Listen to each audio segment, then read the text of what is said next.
देखिए देवी, मैंने कहा था ना मैं शीघ्र लौटूंगा, तो लौट आया।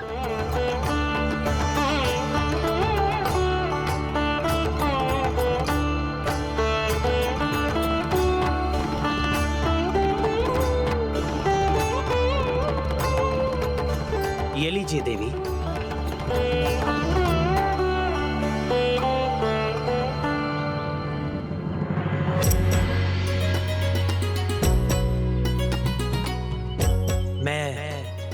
मां गंगा के इस पवित्र तट को, इस पावन स्थल को, जिसमें आपके तप की शक्ति है, इन पेड़ पौधों को, जिन्होंने आपकी भक्ति का अनुभव किया है, वायु को, सूर्य को, और जो भी हमें देख रहे हैं, उन सभी को साक्षी मानकर आपको अपनी धर्म पत्नी के रूप में स्वीकार करता हूं।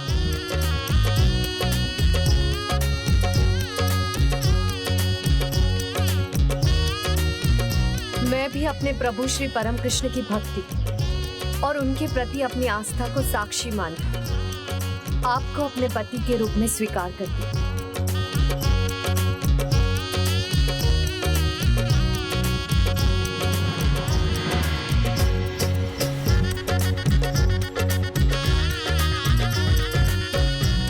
देवी, आपने मुझे वरमाला पहनाकर मुझसे विवाह ही नहीं किया है, आपने तो मुझे अपने साथ का वरदान दिया है। मैं तो आपको पाकर धन्य हो गया। तुलसी, तुलसी, कि तुम्हारा विवाह एक पतिव्रता नारी से होगा, और जिस दिन तुम्हारा विवाह उससे होगा, मेरे दूसरे वरदान के अनुसार उसी दिन तुम्हें कृष्ण कवच प्राप्त होगा। अब वो समय आ गया है जब कृष्ण कवच प्रदान करने का वरदान फलीभूत होगा।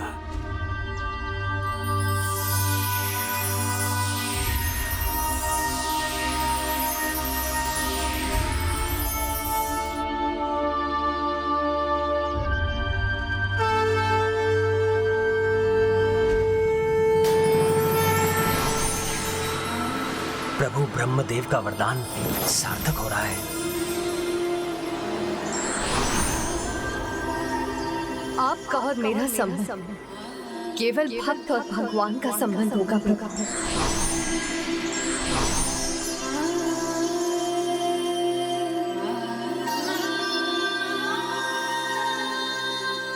अद्भुत, आपने मेरे लिए इतने सुंदर उपहार की रचना की है। स्वामी, क्या आपको ये भा रहा है? अवश्य, अति सुंदर है। मैं इसे पाकर अत्यंत प्रसन्न होऊंगा।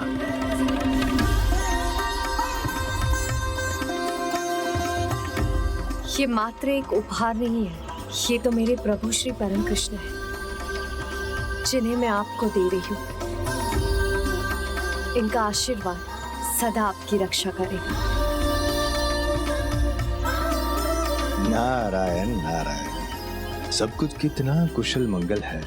चंचलता से रहित देवी तुलसी स्थिर है, गंभीर है। और शंखचूड़ देखिए ना, असुर होते हुए भी आसुरी प्रवृत्तियों से रिक्त है। दोनों विवाह में सुखी है, अर्थात सब शुभ शुभ है।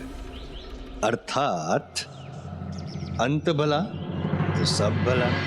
अंत और आरंभ के अंतर्नाद से भ्रमित ना होइए देवर्षि, ये तो केवल देवी तुलसी के भाग्य का आरंभ है, और आरंभ में किसी को क्या ज्ञात हो सकता कि आगे उसके साथ क्या हो। तो इस विवाह के परिणाम से भी दोनों अज्ञात हैं। किंतु प्रभु, सब शुभ ही होगा ना, सुखमयी होगा ना। स्मरण कीजिए, देवी तुलसी ने अपने तप के आरंभ में और शंखचूड़ ने देवी तुलसी को ढूंढने की यात्रा के आरंभ में विघ्नहर्ता श्री गणेश को स्मरण किया था, किंतु विवाह के पहले ही दोनों उन्हें भूलने की भूल कर बैठे। जो विघ्नहर्ता है, प्रथम पूजनीय है, उनका स्मरण पूजन नहीं किया, तो फिर ये विवाह विघ्न रहित कैसे हो सकता है? तो क्या प्रभु देवी तुलसी को पुनः एक श्राप प्राप्त होगा? ये तो समय ही बताएगा कि किसे श्राप मिलेगा। कदाचित पुनः मैं ही श्राप का भागी बन जाऊं।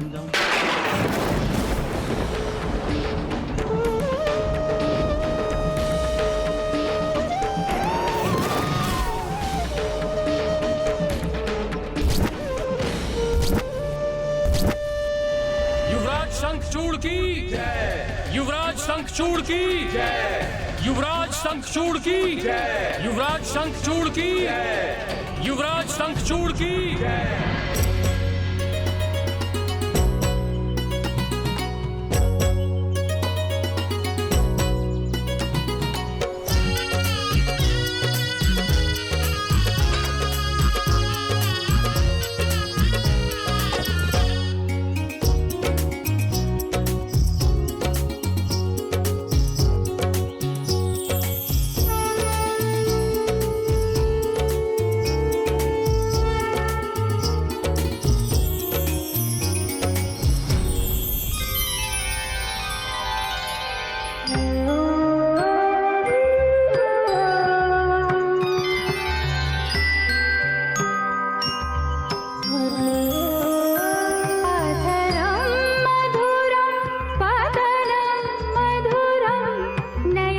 आश्चर्य, यहाँ तो सब कुछ कृष्णमयी है।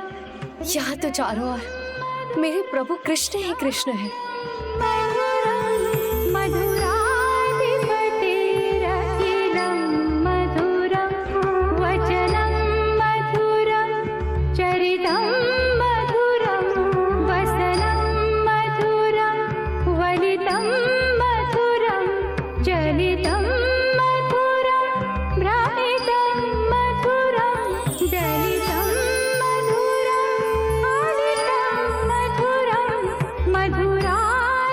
प्रभु श्री हरि नारायण की प्रतिमा। आज मेरे लिए बड़ा ही गौरव और आनंद का दिन है। आज मेरा पुत्र और पुत्र वधू दोनों अपनी तपस्या पूर्ण कर विवाह के उपरांत यहाँ लौटे हैं, इसलिए आज भव्य आनंद उत्सव होना चाहिए। तैयारी करो। क्षमा कीजिए पिताश्री, अभी यहाँ कोई उत्सव नहीं हो सकता।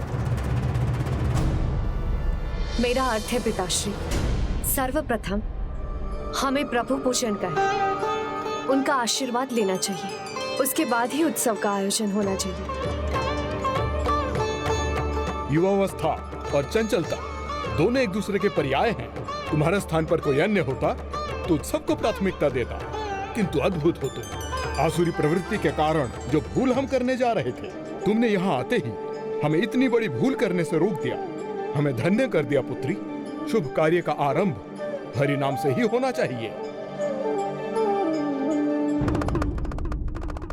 प्रणाम प्रथम पूज्य गणेश जी। प्रभु, हम कदाचित व्यर्थ में ही चिंता कर रहे थे। शंखचूड़ और उसके पिता पहले से ही प्रभु श्री हरि नारायण के परम भक्त हैं और प्रभु परम श्री कृष्ण के उपासक भी हैं, और अब तो उनके साथ देवी तुलसी भी।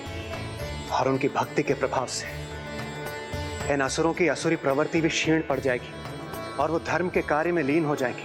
अब तो हमारी समस्त चिंताएं दूर हो गई प्रभु। सारी चिंताएं दूर हो गई हैं, ऐसा कहना कठिन है देवराज। और ये समस्या के समाधान के स्थान पर उसका आरंभ भी तो हो सकता है, क्योंकि देवी तुलसी के भाग्य के अनुसार उनका पावन तुलसी पौधे के रूप में जन्म लेना अभी शेष है।